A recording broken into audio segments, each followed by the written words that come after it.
Cue the music. I'm joking. Oh, you want? I'll No, give no, you no, it. no, no, no, no, no. It gives you the vibe. It does. It does. Okay. Hello, everyone. Hello, everyone, and welcome to episode 2 of the Lift Pass Skiing and Snowboarding podcast. I'm joined here today by my good friend Sam. As always, I'm back. As of episode 2, he's been here 100% of the episodes so far. Long may that continue.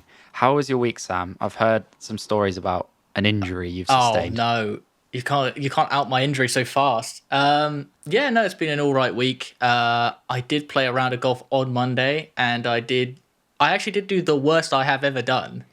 Nice. I think I did. Congratulations. I think I shot like 120 or something like that. You do realise lower score is better in golf. Yeah, no, I was going for the high score, but then they told me otherwise. Okay.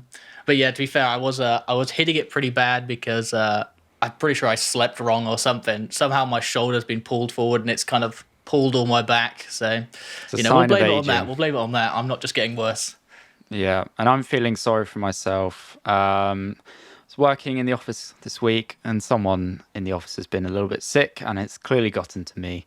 Having dodged colds pretty much all of the summer, there's definitely some illnesses going around at the minute, which is not too great. But thankfully, not feeling too unwell at the minute. Hopefully it doesn't completely destroy my weekend. But yeah, enough about my cold. Just a quick reminder for anyone listening, we have a lovely email address set up. We want to hear your stories, your skiing experiences, your stories, any articles you find interesting, any content you see that you want discussing. The email address is podcast@liftpass.org. Please do send in your stories. We would love to talk about them on the podcast. So what's the main meat of today's episode going to be about? Well, it's funny you say meat. Wow, there's a nice link there. Do you know what, Sam? I'm a hungry boy. Okay. I'm ready to have some dinner after we do this podcast. So it's got me thinking about food, specifically food on the mountain. Mountain food. Okay. Because there are so many different experiences, different ways to approach eating on the mountain. You can do anything from, popping something in your backpack and finding a bench, or sitting on the side of a slope, although I wouldn't really recommend that. Someone might crash into you. Sitting somewhere nice and just having a bit of ham in some baguette. Yep. Or you pre-make your sandwich. You don't want to lose any time from your ski pass, so you eat your sandwich while you're going down. You don't have time. You've got to get all those runs in. Exactly. Maximize your day from the moment the lifts start to the moment they end.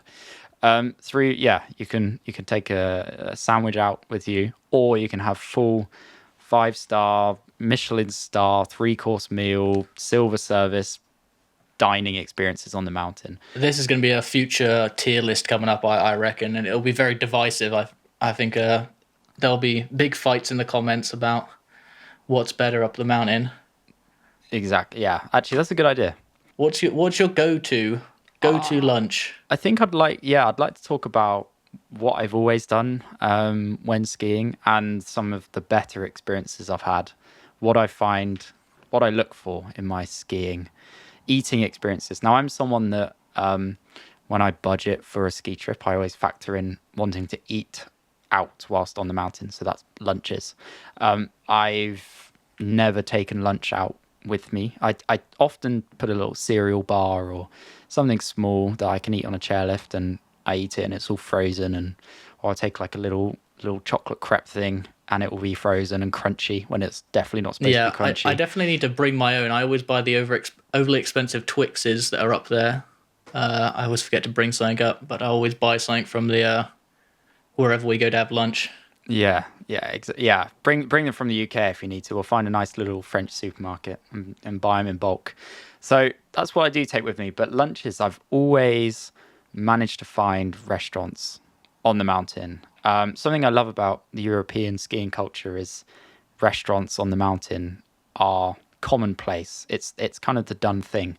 I've heard that actually, and maybe you can talk about this a little bit, Sam, in the USA and Canada, it's slightly different. You've skied in Canada, right?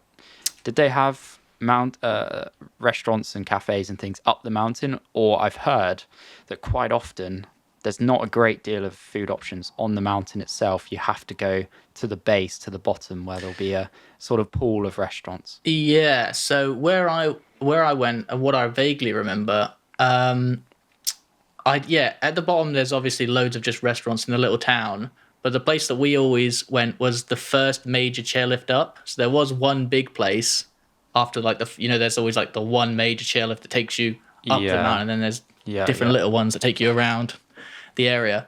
And I'm pretty sure all me and my family was eating. We'd stop off there and we'd get just the chips or whatever, and just get like Frank's red hot sauce, and we just pile that on, and Yeah, yeah, that's all yeah. we were having for lunch.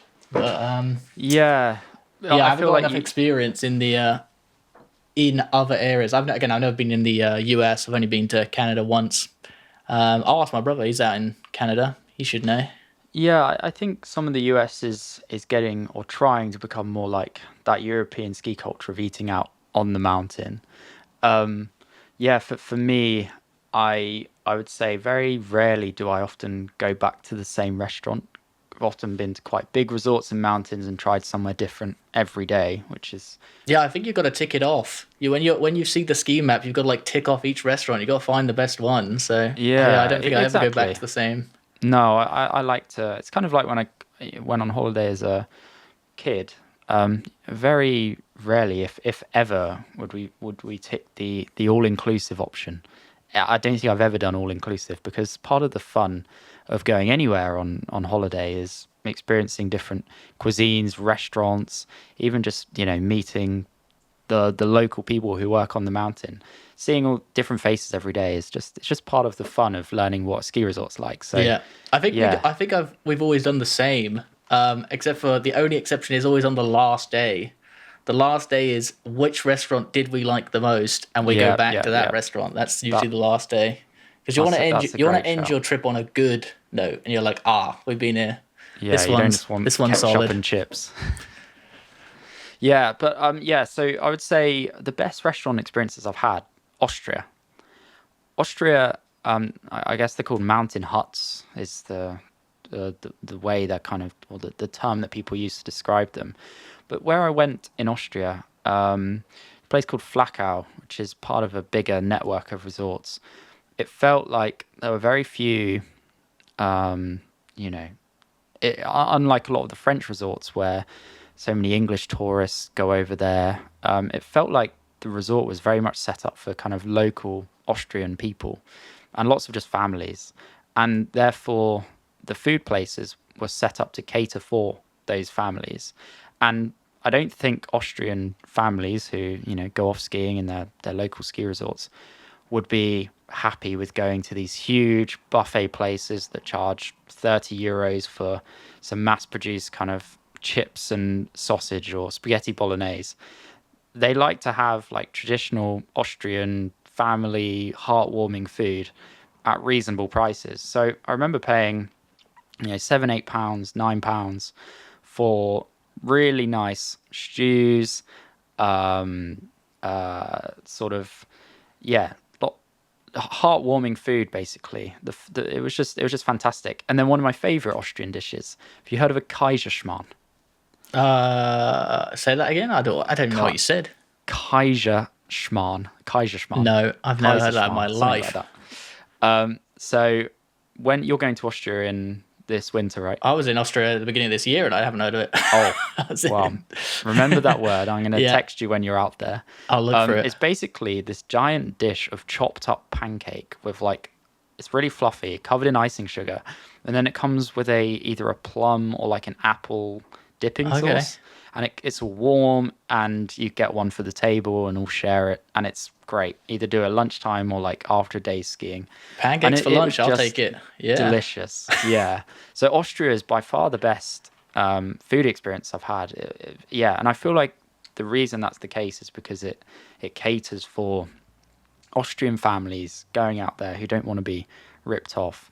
I have had some nice food experiences in France. France is known to have a good standard of food, but I'm not sure that extends to the mountain a lot of the time. I mentioned it a second ago. You get these big buffet type places where you go in, grab a tray, go along. Yes, I'll have, sausage and chips, or, there's a huge dish of bolognese or carbonara, and it's all kind of mass produced and not particularly good quality. And you pay an absolute fortune for it, 5, 6 euros for a can of Coke to go with it.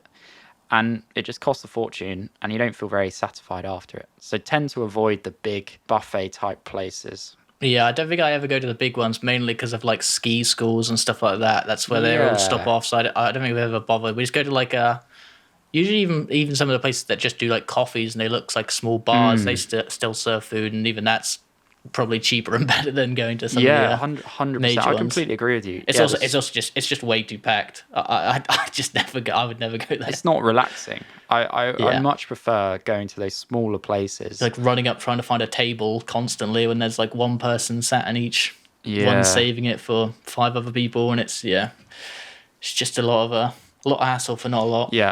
And you don't get any like real customer service. When you go to the smaller places, you feel like you're actually interacting with people who care, and it's their family business or whatever. And I've just had some really nice dining experiences where the food's good, the prices are good, and you have some of those moments skiing that you just love, where you're sat outside, sun is shining, you get a nice meal after a good morning of skiing. Doesn't get much better than that.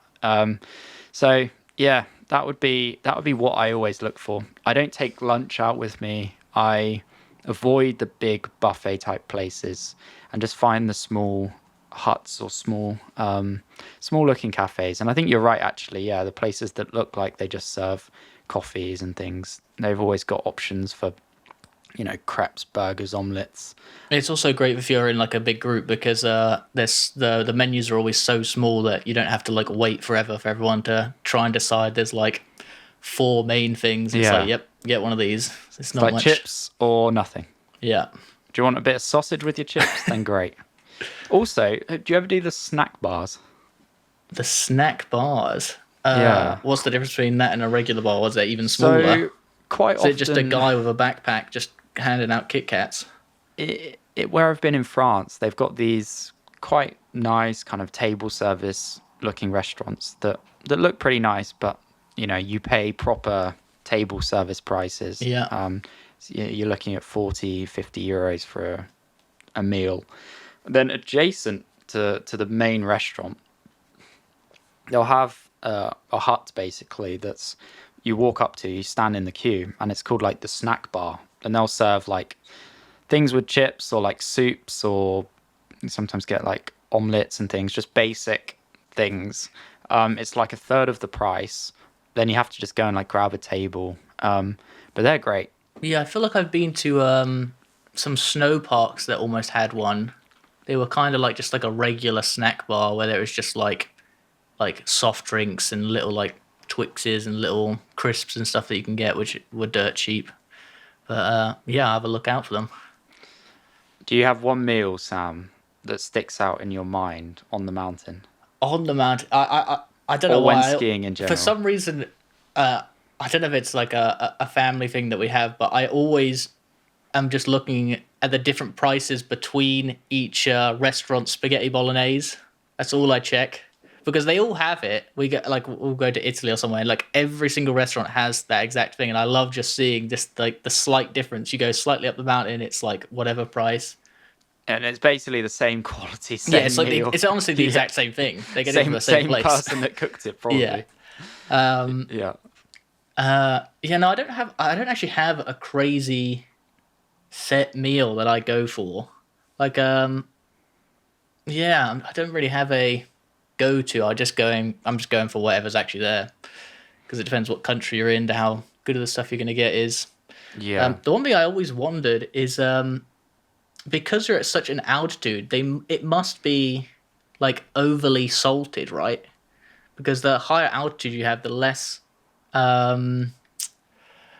your taste buds can taste like salt and sweet stuff like that. Yeah, because when I went up Kilimanjaro, they like had to overly salt like all of our stuff just so you could taste it. So wow. I'm trying to think. I'm pretty sure a mountain must be high enough. Like especially when you're at like 3,000 at some of the top of some. Yeah, I mean some So of the it must French be high resorts enough that it's ski at. affecting you. I know that. I think sweet and sour stuff becomes more sweet and sour when you're up at altitude. So it's like Really? the reverse. Yeah, it's salty and like I think it's salty and bitter stuff or whatever it is. Gets less the higher you go, so they have to overly salt it. I'd love to get one of the meals up there, go ski all the way down, go as down as far as I can go, and then compare the two, just to see that one is actually caked in salt and I don't realize it. Get back to sea level. Yeah, exactly. I gotta go all the way down to sea level. Try to keep it warm somehow. Yeah, I did not know that. That's so interesting. yeah, it's an odd altitude thing. Maybe that's why pancakes and crepes taste so good. In Actually, the that's a good. mountains. I've never had pancakes and crepes on a mountain. They probably That go added crazy. sweetness. They're amazing. But also they put like a litre of Nutella on them. Yeah, So that's probably part of it as well. Let's be yeah, honest. could be. Yeah, I'd say in France actually had an amazing meal at this place. It wasn't overly expensive, but it was called like a Hot Rocks experience or something. Okay. They just like heat up these rocks, I guess, and you have it in the middle of the table, and then they just bring out tons of different meats and things, and you just cook it at your leisure. And it wasn't. We just found this great restaurant. It wasn't overly expensive, and it was just an amazing dining experience. That And sounds then good. you have moments where, you just look around you, sun is shining, surrounded by the mountains, and I think those moments in life are when I'm happiest. And then they bring out the pancakes, and then I don't know what to do with myself because I'm just. There needs to be a word for that type of like skiing reality check. Like I think everyone has that during like lunch times or stuff when you stop and you're like suddenly you just look around and you're like, I'm so high up this mountain. Yeah. Like you just be like, what am I doing? I'm eating pancakes 2,000 meters above sea level or something. It's just like It actually just feels so unnatural. because it suddenly hits you like, what the hell am I? I'm slowly like you've, stopping like- myself from falling down a mountain. It's like that's all I'm doing Yeah. on repeat, and it's Yeah. good fun. And you pay so much money to do that. Yeah, exactly. There's got to be something like there's got to be we need a word for that type of like epiphany you have every time. I also need a word for the like I don't know if you get this with skiing, but I get it with snowboarding every time. Even though I go snowboarding every single year, the like 2 or 3 weeks before, I'm like, I don't even fucking remember how to snowboard. I got no. In my head, I'm like, I have no idea. How do I snowboard again? Yeah. I have this like it's almost like the Bambi legs. Like the first day you go, you're Yeah, like, when I you just first- cannot remember how to snowboard, and then When it you takes a first day. clip in, like how quickly do you kind of pick it back up as a snowboarder? Or as you Like the individually? muscle memory does come back pretty fast. Like I could definitely do like all the easy slopes straight away. But I honestly maybe like half a day, maybe even the full day to get back to like, oh yeah, I do remember how to snowboard. Like I can Interesting. do these things. Yeah, because for me, skiing is like riding a bike. Yeah. I think probably going straight towards a black after just clipping in, Yeah. having not skied for a year, probably not the best idea. But I don't think I would like struggle. I think I'd be fine. Just wouldn't enjoy it as much as I would after 3 hours or 4 hours of just getting your legs again. But Yeah. it is weird. Mentally you're not sure. Can I It's like still ski? I haven't done this in a year. Oh, I can't remember how to do this again. Got to Yeah. figure it out. Yeah. Okay, Sam. Yes. I hear you've prepared some sounds for us. Okay. So, I'd like to make a new segment for the podcast. It's not going to happen every week because there's not enough sounds really. There's not enough good quality sounds on the internet. But I want to start a little mini series called Slope Notes, and I've taken random things you will have heard on the slopes somewhere in your skiing holiday. I've slowed them down, I've pitched them down, I've reversed them, I've done all sorts of things to them, and you've basically got to guess what is the sound. You will know what these sounds are, but will you be able to figure out what they are? So I've got some tester ones. Basically, they're not crazy, so I want to see Okay. how difficult it is. Maybe I'll make it easier. Maybe I'll make it harder. I'm excited. I think I'm going to completely flop. Well, I wonder if people who listen will be able to get them. That's what I Yeah. wonder. Okay, It's an interactive game. Yeah, Okay, exactly. So is this sound number one? Yeah, this is sound number one. It's Okay, question I'm closing one. my eyes to help my concentration. Okay, here you go. Do you hear that? Yeah, that sounds like someone who has come off their skis, bundled up, and is flying down a mountain, hitting moguls along the way. So just so you, this is the sound he's talking about. Someone flying down the mountain. Basically cartwheeling down the mountain because they've come. Yeah, off. Play it again. Play it again. You understand what's happened to the audio though, right? Do you understand? Do you think it's pitched down? What do you think's happened to the audio?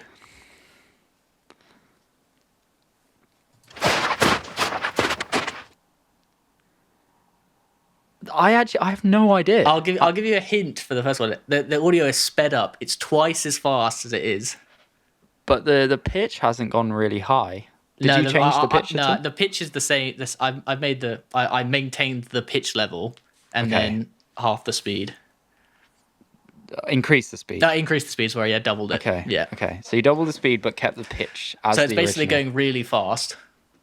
Is it someone going down, turning like turn?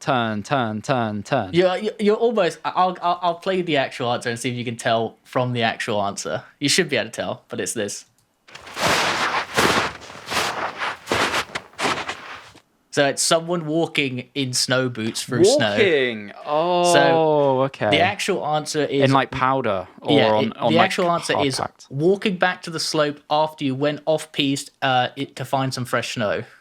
So after you've gone so far off piste, you're now having to walk back. Right. Okay. I can hear that. Okay. Yeah. But I can. Yeah. Okay. Right. So the first thing you want to try and identify is what's happened to the audio, and if you don't get that, I'll tell you what's happened, so you can try and figure it out. Okay, so I get a gold star if I get it without your. If you get it without, if you get any of these, I'll be impressed. I think all. Okay, I'll get a half point if I can guess what you've done to the audio, and half point for the answer. We're gonna have a live, in a year, we're gonna have like a huge tally of how many you got. Yeah. Okay. I didn't get. Probably more likely. Okay, here is question 2.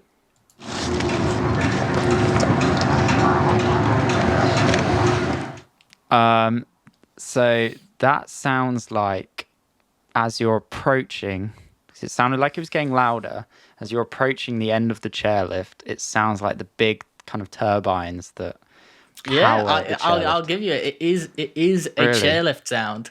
It's pitched and slowed down. Oh, actually, I'll just give you the answer.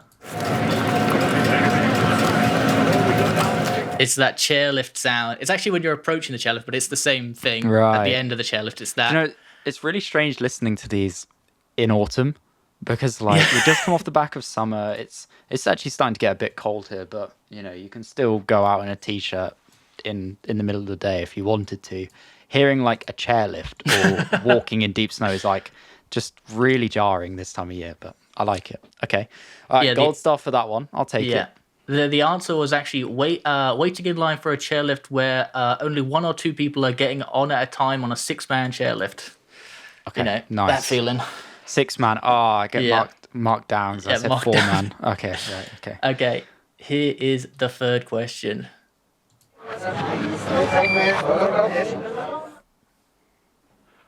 There was a beep. Yeah. I'll play it again if you want. Yeah. You're stood in the. Oh, he's thinking. It's a thinker. Okay. I got two things come to mind, and I would say one of them is related to what we've just spoken about. You're in like a buffet style restaurant. Okay. There's all the chatter in the background, and you get to the till, and they like scan a can of Coke or something. But do you know what's happened to the audio for one? Play it again, please.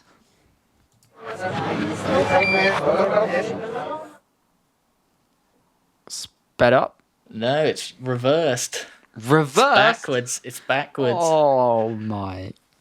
But I think you're on the right lines though. I think. So either that or you're in the queue, but I guess in the case of being reversed, you're basically trying to figure out what the beep is. What's the beep? It's when you scan your lift pass. It's go not. through the barriers. I knew you'd go for that, but it's actually this. Is actually you using your contactless card to order spaghetti bolognese from an Italian restaurant. The first one. Yeah. Oh my gosh! I feel like I was close. I talked you out of it. Yeah, you I got did. him out. You threw me off. Yeah, it's Italian people talking in the background as well. I was like, if Joel gets the Italian reverse talking, he wins the whole game forever.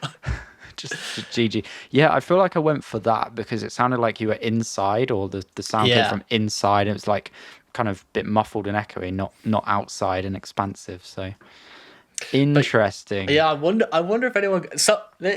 If enough people listen to this, someone got all three right. Yeah, that's what's worrying. Yeah. I'd like to know, but I feel like actually I didn't embarrass myself. Yeah, you did quite well.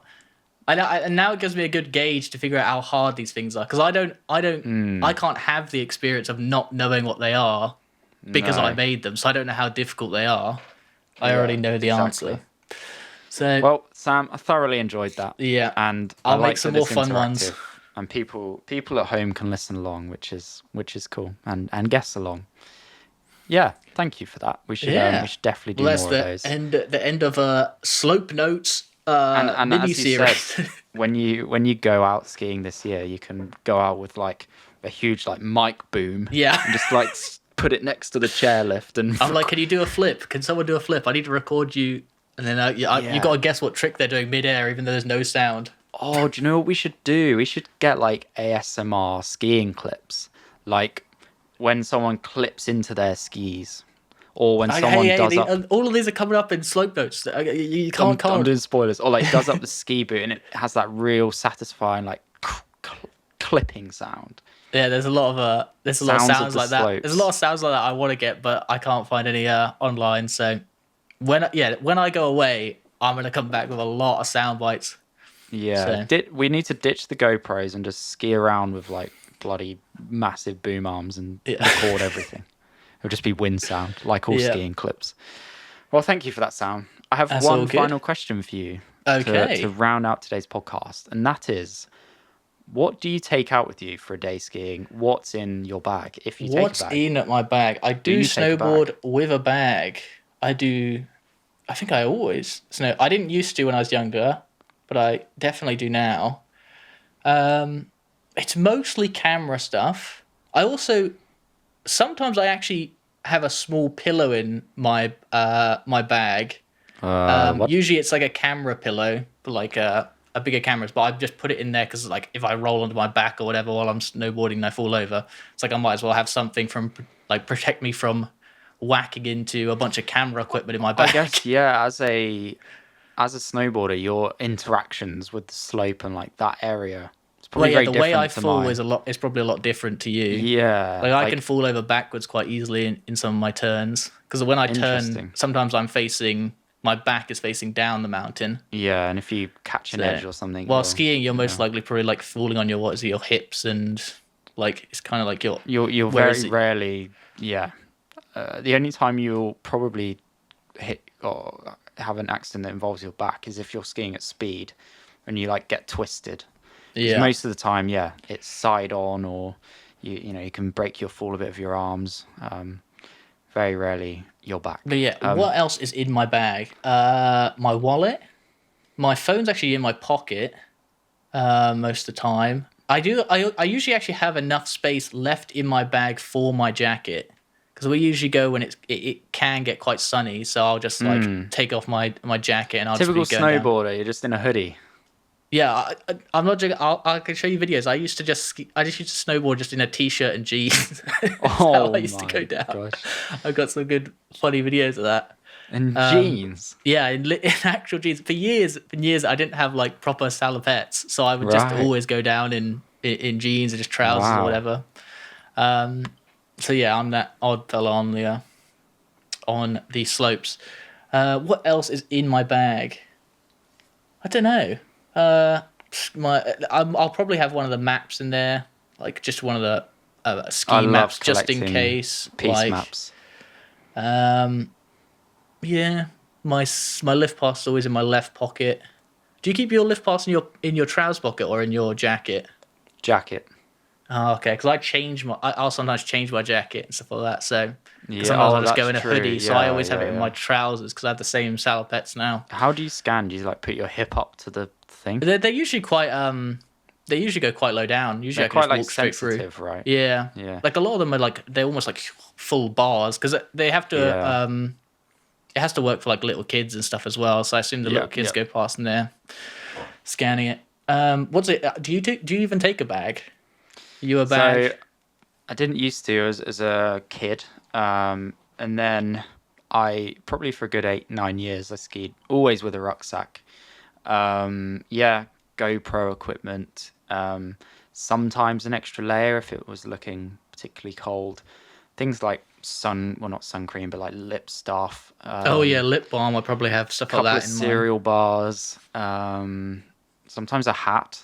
Sometimes you sit outside and you don't want to wear your helmet, so it's quite nice to Yeah. just be able to put on a hat.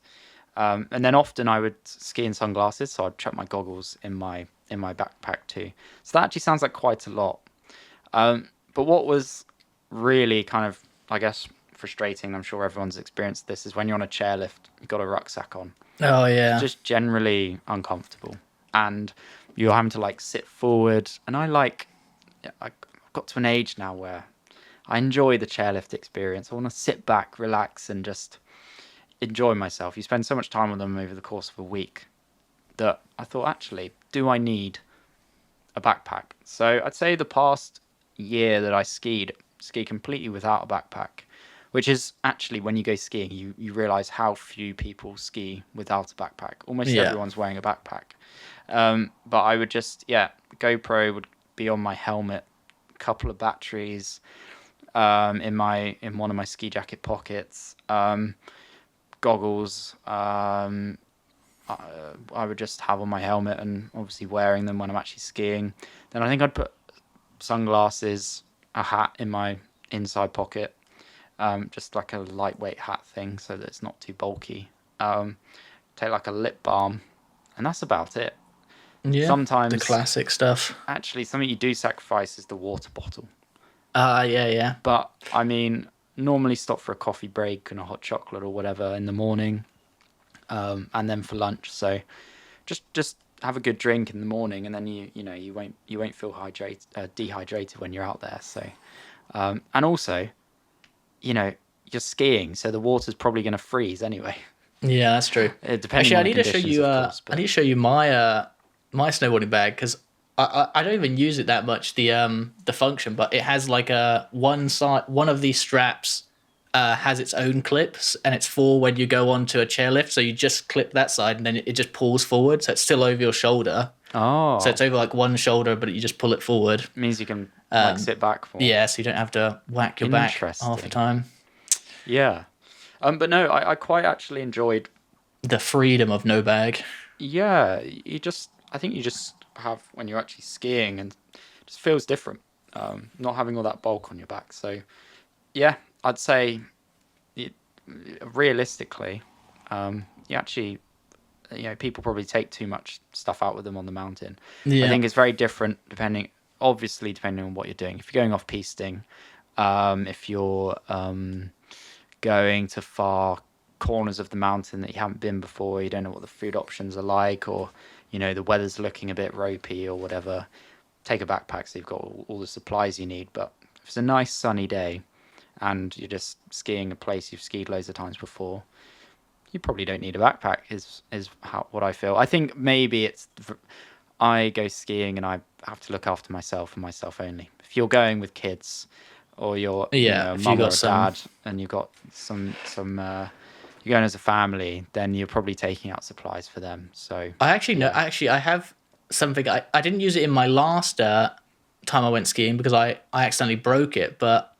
snowboarders might be a big tip for some beginner snowboarders. In my bag, I used to have a like retractable ski pole.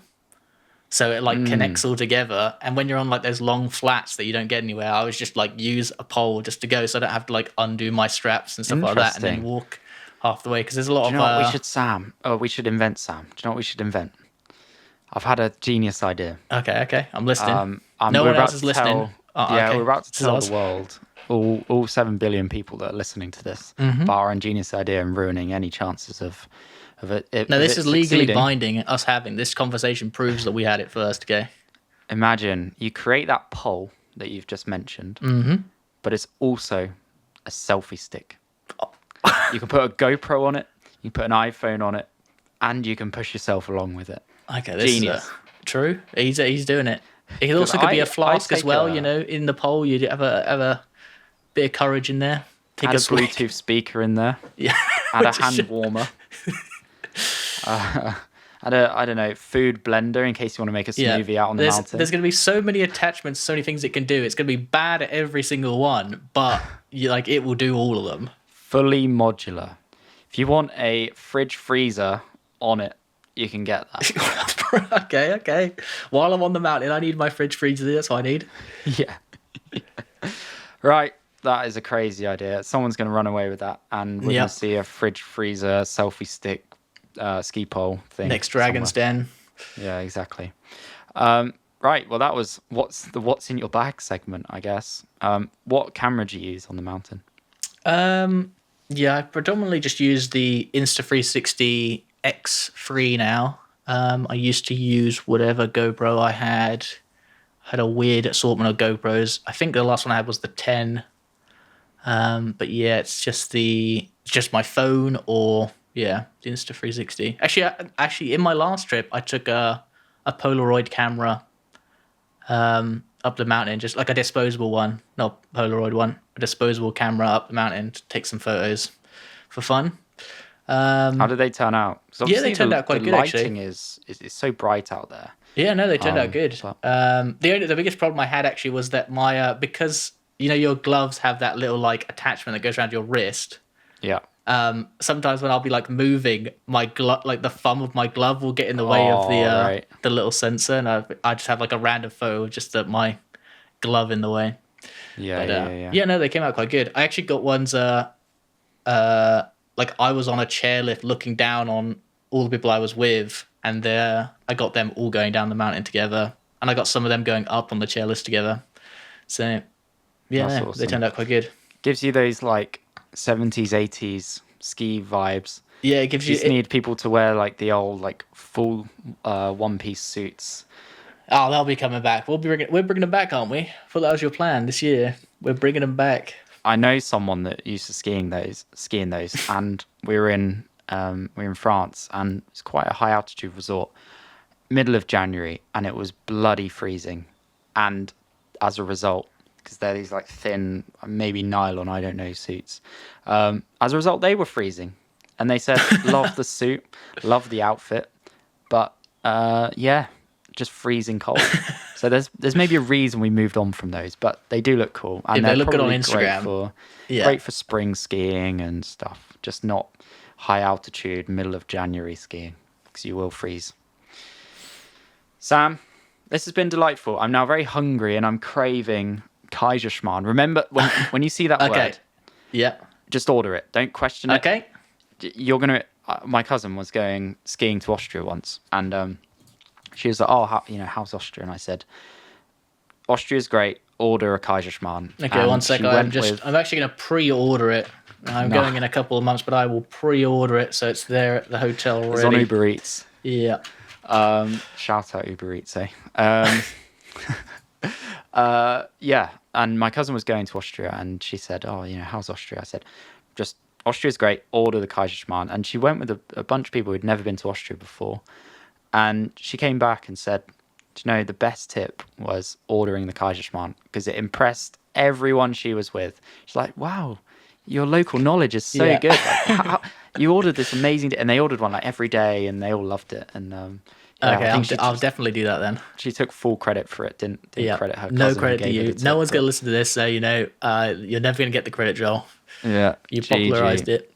Anna Luco. Actually, the thing we should talk about in another episode, but this is food based. We need to talk about some of like the weird stuff you can get on the mountain. And the one I was thinking about is I always see the muck ski in like Switzerland or something, which is like a McDonald's ski drive-through on a mountain somewhere. What? No, maybe it's in Sweden. It's somewhere like that. But Yeah, does anyone have a ski through?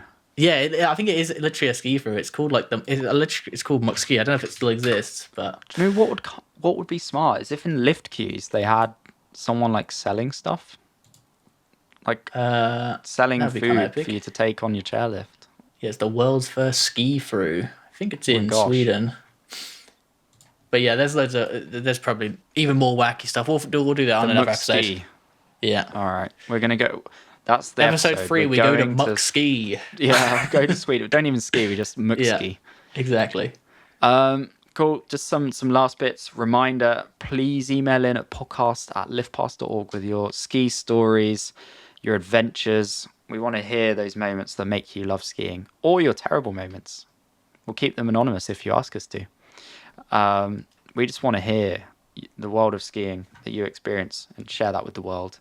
And finally, anyone listening, please, it will really help us if you rate this podcast on whatever platform you're listening on. I think we're on Spotify, Apple, YouTube, Pocket Casts, all the other popular ones. Just every podcast thing possible. Every opportunity this is published on. So whatever you're on, give it a rating, and it will help the podcast grow, which we would love.